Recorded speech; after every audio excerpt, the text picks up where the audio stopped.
Insellmilkom. U mill-ġdid nilqakom għal programm ieħor mis-sensiela Etimoloġija.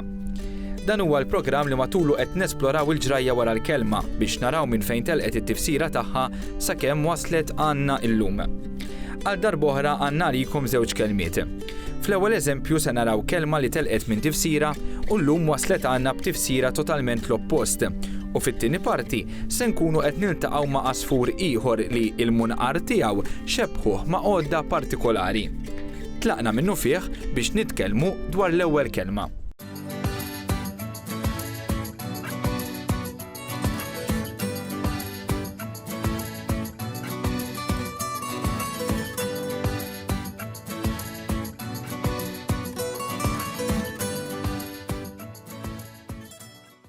Fuħut mill-programmi li għaddew meta konna qed nesploraw il-ġrajja wara l-kelma iltqajna ma' kliem illi telaq minn tifsira u llum wasal għandna b'tifsira totalment differenti.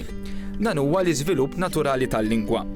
Ikollok kelma li titlaq mis-sors oriġinali, it-tifsira tagħha tinbidel ma' żmien, xi drabi anke biex tintuża b'mod ironiku, sakemm dan is-sens jintilef kompletament u tibqa' biss tifsira ġdida li xi drabi tkun totalment l-oppost tat-tifsira oriġinali.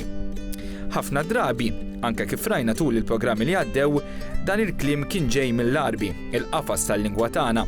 Iżda il-kelma li se nintaqgħu magħha llum insibu l-eruq tagħha fil-Franċiż jew inkella waslet għandna indirettament mill-Ingliż. Kif nafu l-Franċiżi jagħmlu bis-sentejn f'Malta u għalhekk ftit nistgħu ngħidu li ħallew impatt fuq il-lingwa.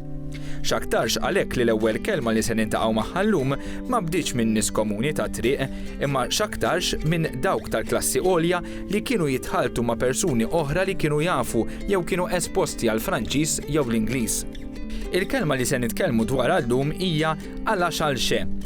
Kieku kellna nagħtu kelma waħda bħala definizzjoni għaliha, nistgħu ngħidu li tfisser bla doċċ. Poġġa bil-qiegħda għala xanxe ngħidu għal xi ħadd li jpoġġi x'imkien bla doċċ forsi anke mingħajr edukazzjoni. Jew inkella nużawha meta inqabdu lil xi ħadd jagħmel xi ħaġa u dan jagħmilha ta' malajr jew kif ġiġi u ngħidulu inti dillek li tintajba, għamilha sew mhux għala xanxe. Skont id-dizzjonarju ta' Aquilina u anke ta' Erin Saracino Inglot, din il-kelma ġejja mill-Franċiż u oriġinarjament kienet tintuża biex tirreferi għal oġġett infittex għal kwalità tajba tiegħu jew inkella magħmul b'reqqa. Hemm żewġ dokumenti li tajjeb nirreferu għalihom fejn il-kelma recherche ninsibuha f'kuntest Malti. L-ewwel dokument huwa rapport li der fl-1907 dwar iż-żjara tar-re Edwardu Seba' f'Malta, fejn l-awtur jirreferi għar-Royal Opera House tal-Belt Valletta, jew it-Teatru Rjal, u jgħid hekk: The beautiful decorations, costly furniture and rich carpets were of the daintiest and most recherche style. It-tieni dokument imur lura aktar fi żmien, jiġifieri għall-1845, fejn l-awtur juża l-istess kelma biex jiddeskrivi l-kwalitajiet tajbin tal-imbejjed li wieħed seta' jsib fil-Princess Royalty Hotel tal-Belt. Jidher li ftit din il-kelma bdiet tintuża b'mod ironiku biex twaqqa' ċajt kull tip ta' xogħol li jkun ta' kwalità inferjuri, jew inkella kif għedna fil-bidu li jkun sar bla doċċ, kif ġiġi, jew ta' jiġri u ġerri. Biż-żmien, il-kelma bdiet tintuża aktar u dan is-sens ironiku intesa' u llum it-tifsira hi biss ta' xi ħaġa li saret bla doċċ. Mela kif spjegajna, kelma li kienet tfisser ħaġa bdiet tintuża b'mod ironiku biex tfisser l-oppost, sakemm illum dan is-sens intesa' kompletament u bqajna biss bit-tifsira opposta. Dwar din il-kelma għamel ħafna riċerka Martin Morana u għalhekk ejjew niltaqgħu miegħu.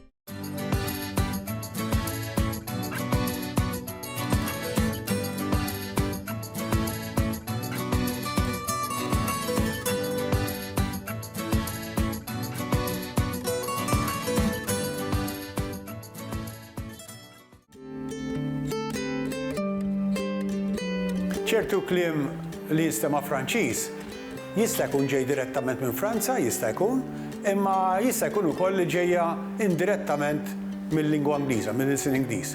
Din għala xarxe jew għala xanxe ġejja minn frażi recherche, ħaġa infittxa ħafna, jew ħaġa studjata ħafna. Jiġifieri jekk xi ħaġa hija recherche, jekk xi ħaġa hija għala xanxe, ħanużaw l-oriġini tagħha oriġinarjament. Hija xi ħaġa magħmula b'ċerta raffinatezza. U din sibuha jalmenu jinsib ta' darbtejn f'kitba waħda biex tispjega d-dekorazzjoni sabiħa ħafna li hemm dik kien hemm fit-teatru Rjal u darba oħra biex wieħed kien qed jispjega l-inbit ta' kwalità fina, recherche. Imma aħna dik il-kelma tfajniha fuq mod badniha mod x'tabattejlu ironiku, għażufjett, bħalma tgħid arem ħej ara xarxe, ġifieri suppost qed tgħid xi ħaġa raffinata. Imma fil-fatt qed tgħid qed twaqqgħu għaċ-ċajt, tanti raffinata li mhix raffinata. U dik tiġi toħroġ din l-espressjoni. Għala xanxe, aħna naqilbuhom bad il-kliem, malajr naqilbuh, kont se ngħidlek nagħmluh korrott, imma nikkorrompu l-kliem barrani u nġibbuh kliem Malti. Imma nistgħu nużaw kliem ieħor aġġettivi oħra dak jiġifieri. Il-kliem li jispiċċa imgerbeb fih innifsu, ħanejtek.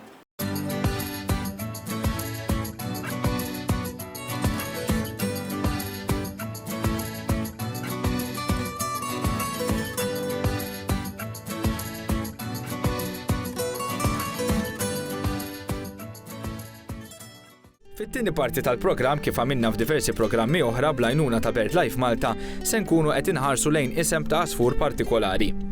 Kif rajna sa issa, anke dawn l-ismijiet jiftħu tieqaġ kejkna fuq il-ħajja ta' missirijietna u anke dawn ikomplu jiġdu kemm il-lingwa hija ħajja u tan-nies. Fil-fatt, anke wara l-ismijiet ta' tjur, ħafna drabi hemm sempliċiment osservazzjoni jew inkella xebħ ma' xi ħaġa li missirijietna kienu mdorrija biha jew li għalihom kienet komuni. It-tajra li se nitkellmu dwarha llum u li tkompli tipprova dak li għadna kemm għedna hija x-xifa. Din it-tajra hija tax-xatt u d-dera tagħha hija impressjonanti. Għandha strixxi suwed u bojot u saqajja huma twal koħol. Hija impressjonanti wkoll minħabba munqara li huwa twil u milwil fuq, forma li rari tara fl-safar. Ix-xifa tuża dan il-munqar uniku biex tistat għal ħud sajr u l-gambli minn wiċċ l-ilma. Qed nirreferu għal dan il-munqar għax fil-fatt huwa dan il-munqar li jagħti l-isem lill-għasfur. Għaliex, ix-xifa hija wkoll l-isem ta' biċċa qodda li juża l-iskarpan biex itaqqab il-materjal ta' żraben. Il-labra tax-xifa ma tkunx dritta imma tkun mawġa qabel ma tiġi għal ponta. Tixbaħ ħafna il-munqar ta' tal-għasfur. Ovvjament fl-modi s-sena tal-iskarpan kienet ħafna aktar komuni u għalhekk il-Maltin kienu aktar familjari mal-għodda tiegħu u setgħu aktar jinnotaw dan ix-xebħ. Għal darb'oħra se nintaqgħu ma' Jason Aloisio minn BirdLife Malta biex jagħtina aktar eżempji.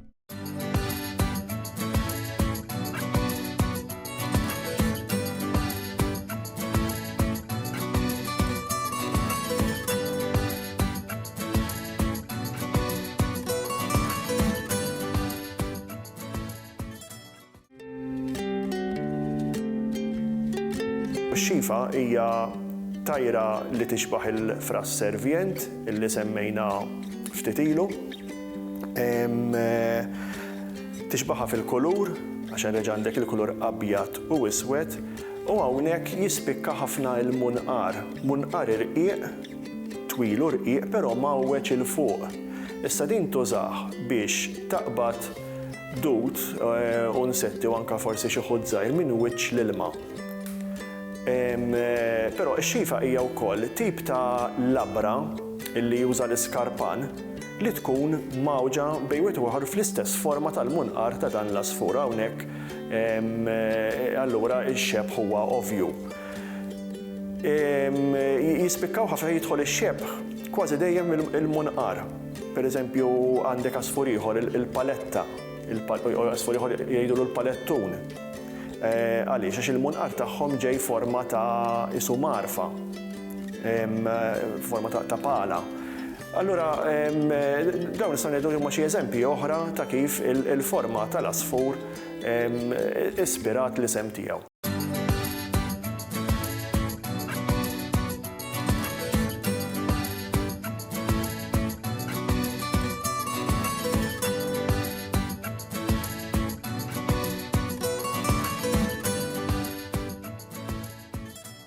Dik l-informazzjoni ġejna fit-tmiem programm ieħor mis-sensiela Etimoloġija. Għal darbohra rajna żewġ kelmiet li fetħu tieqa ċkejkna fuq il-ħajja ta' missirijietna bil-ġrajja warahom tikkonferma dak li dejjem għedna f'dan il-programm, jiġifieri kemm il-lingwa hija ħajja u tibqa' hekk sakemm tibqa' tan-nies.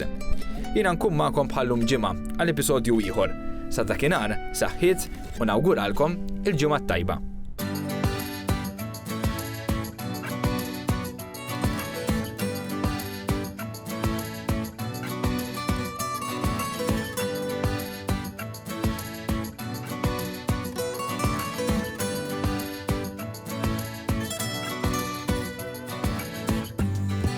Tasbu bis-swit il-ronfon kif tbatti x-xemx sajfija daqet moda l-Ave Marija tlet kittarri